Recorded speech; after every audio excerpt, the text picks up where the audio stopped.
what's up mga chong and welcome po dito sa ating channel. It's nice to be back here again for another reaction. And before we start, of course, ay gusto ko po muna sa inyo ipakilala ang ating kandidato, ang ating susuportahan at ating tutulungan. In that way, ay magkaroon naman po ng talagang senador sa ating bayan. No? At syempre po, no, kaya po tayo natatawa, no? Kita niyo naman ang ating mga senatong ngayon, no? At kailangan bigyan natin ng more knowledge, no? Mga kandidatong may utak, alam ang batas, at kung ano ang talagang ginagawa ng isang mambabatas. Of course, sino pa po ba ang ating pinag-uusapan? Ang ating number one senator, Rodante Marcoleta. Ito po natin yan, no? At syempre po, no, after Rodante Marcoleta number one, number two, lagay po natin dito si Attorney Vic Rodriguez. Yan po, no? At ilagay po natin yan sa balota, no? 12 naman po yan. Ilagay natin sila sa number 1 and number 2. At syempre, isama po natin ang number 3, si Bongo, at number 4, si Bato.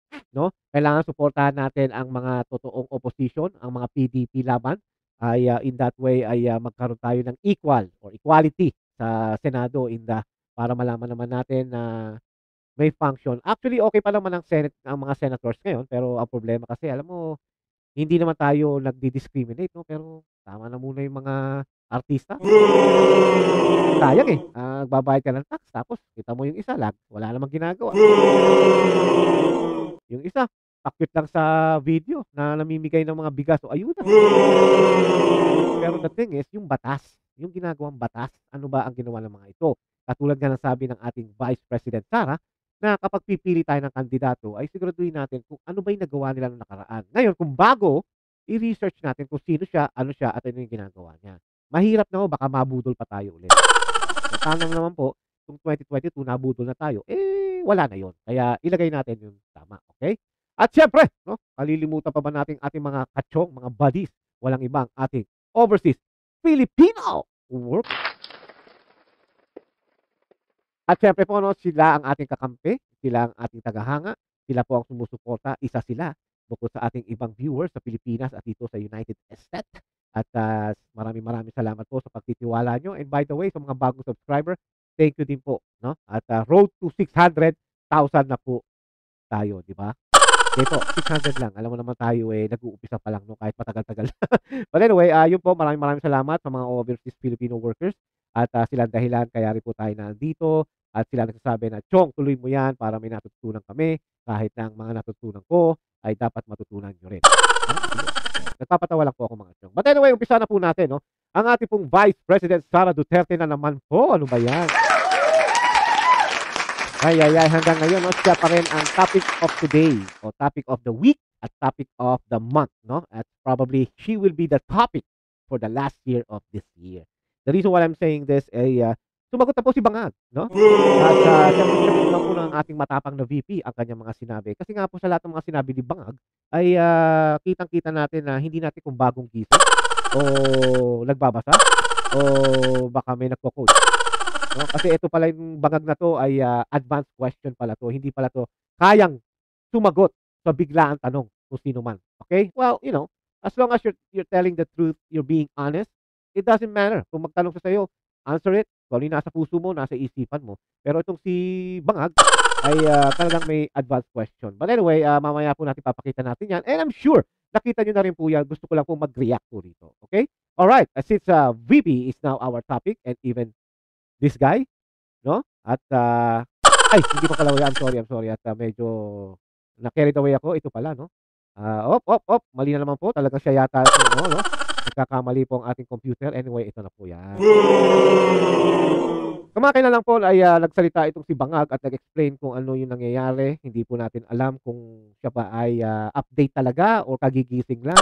Hindi po natin alam, no? Kaya ang ating masasabi, react to this and we will show you kung ano ang kanyang mga sinabi. And I'm sure, again, at alam nyo na naman siguro kung ano yung sinabi niya. No? Pang-akin lang kasi gusto kong i-react po ito. No? Dahil ako yung natatawa. But anyway, before we start, I just wanna show you first or again kung ano yung sinabi ni VP na nag-react si Bangag. No? Kaya ipakita po natin. Here we go. Na ako na tao. Sinabi ko sa kanya, kapag pinatay ako, patayin mo si BBM, si Lisa Araneta, at si Martin Romales. No joke. No joke. Actually, no joke po talaga, no? Dahil, sa ngayon po natatawa ako sa mga tao lalo na yung mga may mga ibang alam sa batas, 'no? At lalo na yung sa executive, ang Malacanang, 'no? Na kesyo na ididemanda raw nila si VP Sara dahil sa threatening, 'no? Kung naiintindihan lang nila or I don't know, kung sila ba'y may tama ng pulburon or, hindi lang nila alam mo kasi ang kagandahan at ang kahirapan ng ginagawa nitong mga Duterte na 'to ay bibigyan ka nila ng isang statement na magre-react agad yung mga bobo, 'no? At, minsan nga pati ako napapabobo na, eh, 'no? Minsan and then I have to go back and read between the lines ng ating Vice President o ni Tatay Digong, kung ano yung sinabi nila. Kasi kung magre-react ka agad sa una and then suddenly malalaman mo mali pala ang iyong pagkakaintindi, 'no? Kaya ang akin lang talaga 'pag nagsalita 'tong taong 'to, either her or si Tatay Digong, you have to understand between the lines ang sinasabi nila. If not, you are going to be kakahiya. Okay, tuloy natin. Nagbilin na ako, ma'am. Pag namatay ako, sabi ko, huwag ka tumigil hanggang hindi mo mapatay sila. And then he said yes. Yan ang sinasabi nila na threatening daw sa security ng first family yung hindi nila naiintindihan. Ay, you know the funny stuff is, ay, nandun si Bersamin, nandun si Enrile, maraming abogado si Bangag, si Lisa, si Tambaloslos. Ang dami nilang abogado pero yan ang kanilang respond kay Sara. Alam mo kung matino yung utak mo o kung talagang hindi ko naman you know what, hindi mo na kailangan maging matalino, eh, para maintindihan mo yung sinasabi ni VP Sara, 'no? Kahit grade 1 maiintindihan yan kung maririnig niya kay VP Sara. But the thing is, sinabi niya na kapag namatay ako, 'di ba, patayin mo sila, 'di ba? So, paano magiging threatening yun? Kasi again, sa dati kong vlog, sa una kong vlog before this, sinabi ko na rin yun. Pero ibig sabihin, kaya ko lang inuulit sa inyo dahil nag-react nga si Bangag, ang akin naman dinadagdagan ko lang yung reaction sa iba, ako nagre-react ako kay VP Sara na kailangan patayin ko muna siya bago niya ako ipapatay, 'di ba? Gets niyo? Kasi malalim, eh, dun nagkalito-lito. Pero yung iba kasi palibhasa one-sided bias, bayad ni Bangag at saka ni Lisa Marcos at ni Tamba, yun ang naman, lalo na kung makikita niyo yung mga nagtu-tweet sa X, matatawa talaga kayo, eh. You can tell na how low yung kanilang reaction o hindi na yung reaction, yung low yung IQ nila when it comes to understand ng isang tao kung paano magsalita. Ika nga parang sinabi ni VP Sara na ABCD, pero pagkakaintindihan ng mga matatalino diyan, lalo na yung mga bias at saka yung mga bayad na troll, ay 1, 2, 3, 4. So, yun ang parang lumalabas. Kaya ako'y natatawa. Kaya nga kung hindi nyo iintindihin ang sinabi ni VP Sara, talagang mawawala kayo talaga. Okay? Tuloy natin. Git-git nyo yung mga tao ko dyan sa envelope na yan. Lisa Marcos, naalala mo? Nagpadala ka sa akin ng video? Why? Sinabihan mo ako saan kukunin ang pera. Pinakita mo ang muka ng tao doon sa video message mo. What the fuck? This is she's been working with us for the longest time. We trust her. You Ang galing din ni VP, no? Yung mga explanation niya, yung mga storya niya talagang natural, eh, no? Parang alam mo mga chong, hindi ko dahil sinusuportahan ko ang ating VP Sara. Pero look at the way she talk. Ang dami nagsasabi nasisiraan na raw ng ulo, yung isa paranoid daw, yung isa daw napapraning daw. Meron pa ako nakausap sa trabaho, napapraning na raw si VP. You know, ito yung mga taong tipong, alam niyo yun, parang ang alam lang nila ay magsugal. Hindi ko sabihin ay parang salita ka na ng salita, follow the trending, 'no? Kung ano yung mga nasa trending ngayon, yun ang naiintindihan nila, 'no? May ibang tao diyan na sasabihin napapraning na si Sara, 'no? Hindi niya na muna inaalam kung ano ba ang dahilan ng pagre-react niyang ganyan. Para naman napaka-perfect nila, 'no? Pero I don't know, nakakatawa na lang po. sent me written instructions about money. Millions a month. What the fuck? Anong nakalagay doon sa envelope? DepEd. Oh no! Binigay ko sa DepEd. Utak na mukha. What the fuck? Matulog yun mga chong, 'no? Ang sarap pakinggan, 'no? Alam niyo mga chong, actually yung mura nga ni VP Sara, wala yan. Kulang na kulang yan sa mga ginawang kawalang-hiya ng mga Bangag administration, 'no? Bukod sa adik na, magnanakaw pa ng kaban ng bayan. Yang mura ni VP Sara wala yan, eh. That's nothing. compare sa mga ginawa nila sa bayan, no? Galit si VP dahil binabastos niya ang mga tao niya. And at the same time, kaya niya ginagawa ito dahil kung sa kanila ginagawa, sa staff niya, siya, what more sa mga taong ordinary, 'di ba? Did you ever see bangag na tumulong sa regular na Pilipino? Wala. Kailangan turuan pa 'yan. Kailangan pagkatapos magsingot, gumising, tuturuan pa 'yan. Wala ka ngang posisyon sa gobyerno, namimigay ka ng pera ng gobyerno eh. Dami pera ng Pilipinas, no? Biro mo pinamimigay lang ni Lisa Ahas yung pera ng mga ng Pilipino, no? Sayang. Sayang talaga mga chong. And it's really, really, sad na ito ang nararanasan ng ating kababayan sa Pilipinas. Okay? Kaya nga, dahil sinasabi ni, Ma'am Sara yan ay, ito ang kanyang isa pa sa kanyang pinost o nag-react siya ay tungkol po dito, no? Sabi niya rito, talagang hopeless na, no? We are on a road to hell, no? This country is going nowhere, I'm telling you. Walang papupuntahan ng bayan na ito, wala silang ginagawa. Galing ako sa loob. She was the Secretary of DepEd at nagmi-meeting sila sa conference room sa Malacanang, 'di ba? Doon pa lang makikita niya na kung ano yung mga nangyayari doon. Come on, guys. That's the reality of kung nasa loob, 'di ba? Wala silang ginagawa sa totoo lang. And personal knowledge ko, iyan kasi I was there. I sat there, I listened, rinig ko lahat. Sabi ko nga sa inyong lahat, BBM, Liza, and Martin Romualdez at kung sino pa man diyan na gustong umabot sa akin, drag me to hell, go ahead, tignan nyo. Alam niyo mga chong, itong si VP Sara, kung nagsisinungaling to, no? O kung sinasabi ng isang mga ibang tao na napapraning, bakit? Ano ang mapapala niya rito? In the first place, she already the Vice President of the Philippines. Di ba? Did she ever mention to you or did she ever mention sa buong Pilipinas na ako na? Ang mga tao mismo ang nagsasabi ng Marcos resign, hindi si VP Sara. Sara is not a power hungry. Hindi yan katulad ng mga Marcoses. At tama naman si VP Sara eh. The Marcoses are really talagang greedy sa power. Kapag nahawakan na nila, they want to maintain it. Di ba? Ganyan ang mga Marcos. Wala naman ako sinabi na napakawalang yan ng tatay ni BBM. May nagawa ang tatay niya. But the thing is, marami rin siyang naging pagkakamali sa bayang Pilipino. Ayaw lang yang aminin. Di ba? Pero naging okay din naman ang pagkakahandle ni Marcos noon. But it's not really 100% perfect. The problem is, 100%, hindi na nga perfect yung nagawa ng tatay, although may nagawa siyang kabutihan naman sa tao, at may naiwan naman siya na ginagamit ng mga Pilipino ngayon, kabaliktaran ang nangyayari sa anak. Kasi nga, puro cocaine lang ang nasa utak. Diba? Yan, cocaine. Kaya yung sasabi nila na napapraning doon sa Sara, ask your idol. Kasi, think about it. Sabi nga nila, at least yung tatay may iniwan. Ikaw, BBM, bangag. Anong iiwan mo? Utang na malaki ng Pilipinas. Diba? Kaya I'm pretty sure pag si Sara ang humawak ng bansa, kawawa yan talaga. Scumbags ang mga Marcoses, mga chong. Okay? Anyway, after VP Sara said this, ay nagsalita na ang pinakamagaling daw na presidente sa lahat ng presidente. Ito na itong taong ito, ang pinakamagaling daw. Kung makikita nyo na naman ang X, win-win situation, loser.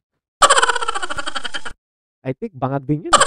But anyway, kayo na bahala mag-research sa kanya. Dahil that guy is worthless. Anyway, pakinggan natin si Bangag at we'll see. Nakakabahala ang mga pahayag na narinig natin itong mga nakarang araw. Nandyan ang walang pakundangang pagmumura at ang pagbabanta ng planong ipapatay ang ilan sa atin. Diyan pa lang mga chok, sinasabi niya na plano ang pagpapatay. Samantalang sinabi ni VP, pag namatay ako, di ba? Patayin mo sila. Kaya nga, talagang when it comes to utak, itong bangag na to, wala talagang binatbat kay VP.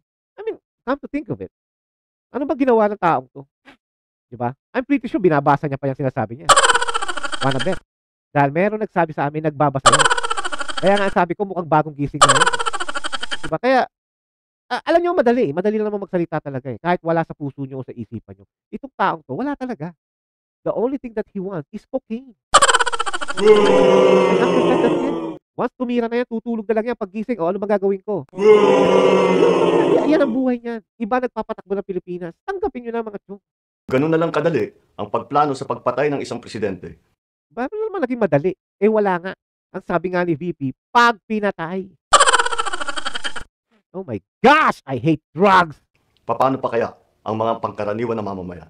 Yung ganyang kriminal na pagtatangka ay hindi dapat Paano raw yung pangkaraniwang mamayan? Wala, ginugurgur nyo, tinatakot nyo. Sabi parang pagka tumitira na sa inyo, kumukontra na sa inyo, inaano nyo na lang, tinatakot nyo na, tinataliman nyo ng kaso. Kaya, guys, this guy is really legitimate liar. Di ba? Alam niyo yan. pinapalampas. Yan ay aking papalagan. Paano siya papalag? Kung ikaw, Mr. President Bangag, hamunin ni VP ng debate, hindi ka lalaban. Eh, drug test pa nga lang, takot ka na eh. Oh, did you ever say to yourself that, hey, to all Filipinos, para matapos na ito, magpapadrug test na ako in public. In that way, malaman nyo na hindi ako nagdodroga. Did you ever mention that? Every time na tanungin ka ng mga journalist o reporter ng drug test, anong gagawin nyo? Ang gagawin mo, ganito. Tatawa ka na lang. Yan ang ginagawa mo. Kasi nga, totoo. Di ba? Kaya nga yung mga naniniwala sa'yo, believe din ako eh. But anyway, ganun talaga. Di ba? Sabi nga ni San Mateo, pagka sumakay na yung mga yan, hindi na, mahirap daw talagang kontrahin ng mga tanga. Kaya sakya mo na lang. As a democratic country, we need to uphold the rule of law. Ako, bilang pinuno ng Executive Department at lahat ng mga nanunungkulan Akala ko ba asawa mo ang executive? Akala ko ba siya presidente? Kasi di ba wala, lahat ng mga sinabi ng asawa mo, yun ang nasusunod. Kaya nga nasira ang unit team BBM eh. Di ba? Kita mong ginagawa mo ngayon. Ang taong halos lumuhod ka na para tulungan ka at samahan ka upang tumakbo. Di ba? Dahil alam mong hindi ka mananalo without the Duterte. Di ba? Kung hindi sa mga Duterte, di ba? Kung hindi kay Sara, hindi ka mananalo. Pupulutin ka na naman sa lupa. Di ba? Yan ang katotohanan. Kaya mismong si Amy, ang kapatid mo, umamin na halos ligawan niyo si Sara. Ayaw na nga ni Sara na tumakbo presidente. She just want to finish her career as a mayor. She wants to complete the 3 terms. Pero kayong mga demonyo kayo, no? Kayo ang dahilan. Tapos kayo, kita mo. Ngayon, kinokontra mo ang VP. Ang taong nagpanalo sa'yo, hinayupak ka. sa pamahalaan ay may sinumpaang tungkulin. Natutup din Yap, at nabudol. pangangalagaan ang konstitusyon at ang ating mga batas. Kaya hindi tama ang Alagaan daw ang constitution mga chong. Kita niyo ang ginagawa ngayon, di ba? O, ilan na ba ang iniipit ng mga Congress ngayon, ng mga bata ni Tamba, yung mga walang utak din. Nakaw, ang dami natin masasabi diyan. Di ba? Wala. Si Marcoleta lang ang nakikita ko na ano eh, na may utak. Actually, I'm not saying that Senator Marcoleta or Rodante Marcoleta or Congressman Marcoleta, I'm not saying that he's really the smartest people or person in the world. But the thing is, he can answer. He can give you a good details, a good explanation. Diba? Yun lang naman ang kailangan natin mga Pilipino eh. Hindi naman kailangan maging super talino ka. Kaya ang dami natin natutunan kay Mr. Marcoleta, our future senator, mga chong. pagpigil sa mga halal ng bayan sa paghahanap ng katotohanan. Hindi na sanang hahantong sa ganitong drama kung sasagutin lamang ang mga lehitimong katanungan sa Senado at sa House of Representatives. Yan ang sinasabi ko sa iyo, BBM. Sinasagot na or sinagot na ng Department ng Education at ng OVP ang tungkol sa confidential fund. Yan lang ang gusto mo sabihin. Diba? Pasalamat ka nga, hindi pa binabanggit ni VP Sara na, galing yung fund sa presidente. Yun lang ang hindi ko alam kay VP kung ba't hindi niya binabanggit yun. I don't know. But the thing is, itong taong to ang lakas ng loob. Alam niyo mga chong, kaya ganito magsalita itong bangag na to. Kasi nga, pinsan niya ang speaker. Diba? Kaya, ganun na lang siya katapang. Ang katotohanan ay hindi dapat itokhang. Tapos na sana Tokhang. Ano? Oh my gosh! I hate drugs! ang usapang ito kung tutuparin lamang ang sinumpaang panata na bilang lingkod bayan ay magsabi ng totoo at hindi hahadlangan. Imbis na diretsahang sagot, nililihis pa sa kwentong chicheria. Sino bang nagsabi ng chicherya? Di ba yung mga congressman na bata mo na binabayaran nyo? This guy is funny, no? Oh my God. Hangad ko na matuldukan na itong mga pangyayaring ito sa parang matiwasay at magdadala sa atin sa katotohanan. 12 taon din ako nanungkulan sa magkaparehong kamara ng Kongreso. Batid ko ang kapangyarihan 12 nga daw siya naging nasa legislative, no? Pero sabi nga ni Tatay Digong, anong ginawa mo sa Kongreso o sa Senado? What did you do? Di ba? Anong ginawa mo? Ano yung iniwan mo sa Congress or you were a senator na mapapakinabangan ng tao? Alam mo kasi yan ngayon ang gusto ng mga Pilipino eh. Yung bang dati ka sa mga gano'ng klaseng posisyon and then nung nagtaas ka, apply ka sa pataas, para bang may masabi, 'di ba? Ako yayabang ko na si Vice President Sara. Sara was a mayor, napaganda niya ang Davao. Pero hindi lang siya talaga, pati ang tatay niya, 'di ba? And then tinuloy na lang ni Sara and I guess Sara has her own idea how to make Davao more, parang improvement pagkatapos gawin ng tatay niya. Kaya ang mga Duterte they have a legacies na puwede mong ipagmalaki. Pero ikaw, ano magiging legacy mo 'pag nawala ka na sa pagkapresidente, 'di ba? Ang narinig nila ang Junior Marcos, sabihin, bangag, 'di ba? 'Pag legacy ng mga Marcos Junior, nagnakaw na naman yan ng Maharlika Fund. Yan ang magiging legacy mo. At least ang tatay mo, 'no, hindi perpekto, pero 'pag sinabing Senior Marcos, yeah, yan ang nagpagawa ng ng Heart Center of the Philippines, 'di ba? Lung Center, whatever, yung mga ospital ngayon, yung mga park, bridges, 'di ba? May mga sabi, hindi mo credit yan, Mr. Bangag, 'no? Kaya 'wag mo ipagmamalaki. Iginawad sa kanila ng taong bayan at ng ating konstitusyon. Dahil dito, iginagalang ko ang kanilang gawain bilang isang independenteng sangay ng ating republika. No, they're not independent anymore. They are controlled. No, wala na. The Congress is not independent. Pag gumanga sa inyo at ng asawa mo at kay Tamba, yun ang mangyayari. Come on. Alam na ng tao yan. Kahit ang buong executive branch, lahat ng mga ahensya, ay hindi nakakaligtas at parating sumasailalim sa kanilang masusing pagsusuri. Kaya pala ang dami yung corrupt. Ang dami yung mga ginawang katarantaduhan. Diba? Lalo sa mga PNP na dating maganda na because of Tatay Digong. Pero anong nangyari ngayon? Wala na. At tingin ngayon sa mga PNP, mga monster na, mga walang yan. Bilang isang bansa, marami tayong mga paghamon na dapat harapin at mga Practice suliraning mo muna! dapat bigyan ng lunas. Sa kabila ng mga pambabatikos, nakatuon ang aking pansin sa pamamahala. Ngunit, hindi natin ikokompromiso ang rule of law. Kailangan manaig ang batas sa anumang sitwasyon, sino man ang tama. Kaya hindi ko hahayaan magtagumpay ang hangarin ng iba na hatakin ang buong bansa sa burak ng politika. We are already in chaos, Mr. Bangag. Diba? Philippines is now down again. Ikaw ang dahilan kaya bumaksak ang Pilipinas. Hindi si VP Sara. Ikaw. Kayo na mga bata mo at karamihan sa inyo mga adik. Kayo ang dahilan. Ano ba ang ginawa ng mga Congress ngayon? Puro hearing, OVP, confidential fund, di ba? Wala. Ikaw, travel here, F1, whatever. Di ba? Singot here, singot there. Wala kang ginawa. You know? Yung sabi mo, yeah, meron kaming kasunduan ng ganitong bansa, blah, blah, blah. May proposal na gito, blah, blah, blah. Nasaan na? Di ba? Igalang natin ang proseso. Liar. Tuparin natin ang batas. Alalahanin natin Mafia, ang mandato na pinagkatiwala sa atin ng milyon-milyon na Pilipino. Yun ang pagkakamali. Even the million of Filipinos who voted for you are now in big regret. Magtrabaho po tayo. Hindi ka nagtatrabaho mga chong. Ikaw po ay natutulog, pagsabog, at paggagawin mo. Nasaan ka nga pala nung Bonifacio Day? Di ba? Bakit si Bersamin ang pumunta? Are you high again? Sa ikauunlad ng Republika ng Pilipinas at para matamo ang bagong Pilipinas. Kawawang Pilipinas. Alam niyo mga chong at hindi totoo po yan na magtrabaho at para raw dadalhin niya. Dinadala niya na po sa putek ang Pilipinas. Kaya nga sabi nga ni VP Sara, it's really hopeless, no? Pag siya humahawak ng Pilipinas. May pag-asa pa. Alam niyo kung bakit may pag-asa pa? Dahil sa taong ito. Bakit hindi nila pinapalabas kung ano yung question ng media? Bakit hindi nila pinapalabas kung ano yung una kong sagot? Bakit ang pinapalabas lang nila is the last, 4 words of my... See? Yung mga inaano ng mainstream media ngayon, kung ano lang yung sinabi ni VP Sara, yun lang ang kanilang inilalabas. No? Hindi nila inilalagay yung buong storya kung bakit.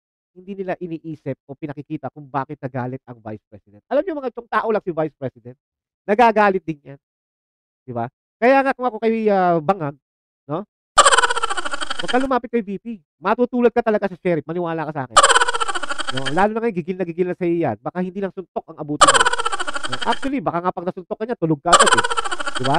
So, ang akin lang mga chong is, tama si VP. Ang lahat ng nilabas ng mainstream media ay kung ano lang. Ika nga parang nagluto ka, no? Parang kinuha mo lang yung karne, yung sabaw iniwan mo na. Entire statement. Ito ang inihayag ni Vice President Sara Duterte matapos mapakinggan ang mga reaksyon ng mga kaibigan at supporter ng Marcos administration kaugnay sa kanyang pahayag na mayroon ng hitman ang pangalawang pangulo na maghihigante para sa kanya sakaling siya ipapatay. Matatanda na sa nasabing komento ni VP Sara na bulabog ang administrasyon dahil nalagay umano sa panganib ang buong bansa. Sa isang pulong balitaan araw ng Martes, Talagang bangag talaga ang administrasyon na to, no? Biro mo, narinig lang nila yung sinabi ni Sara, parang, may papatay sa akin. Alam mo, ganyan ang mga bangag. No? Talagang paranoid. Praning. No? Parang, di ba ganun ang mga sabog? Parang, ganyan. Diba? Hindi mo lang inisip. Teka muna, pag-aralan natin. Ano ba sinabi ni VP? Teka muna. Hindi natin pwedeng wala. Tiragat. Magdidemanda kami. We're gonna bring it. Papa disbar namin si VP Sara. You know, talaga, oh my gosh, man. I really hate drugs, man. Ay, sorry. Linaw ng Vice Presidente na hindi niya binanggit ang mga salitang assassination o murder plot, mga salitang krimen na pilit nilalagay sa mga pahayag ng kasalukuyang administrasyon na hindi naman binanggit ni VP Sara sa kanyang mga press conference. Tossing the word assassin. Pakicheck. May sinabi ba akong assassin doon? Wala.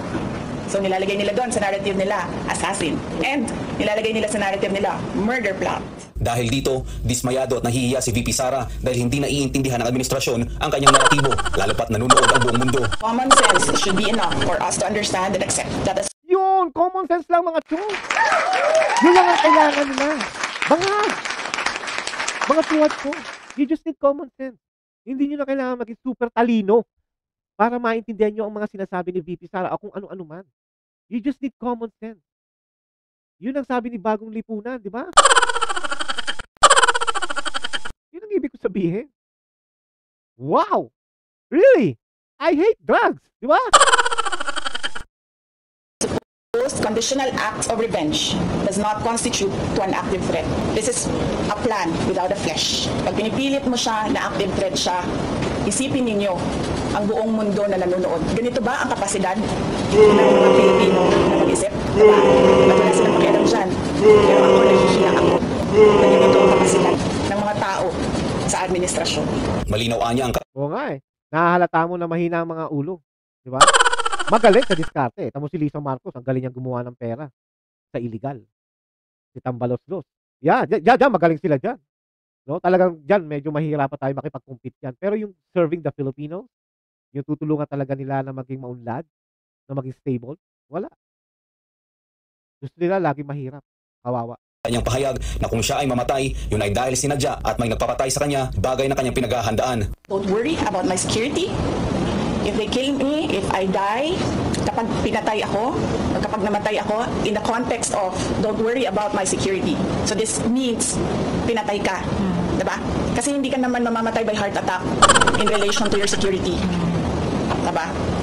So, pag namatay ako, I already asked a person to take revenge There you go. against 3 individuals. So, my question now to the administration, is revenge from the grave a crime? So I have to die first.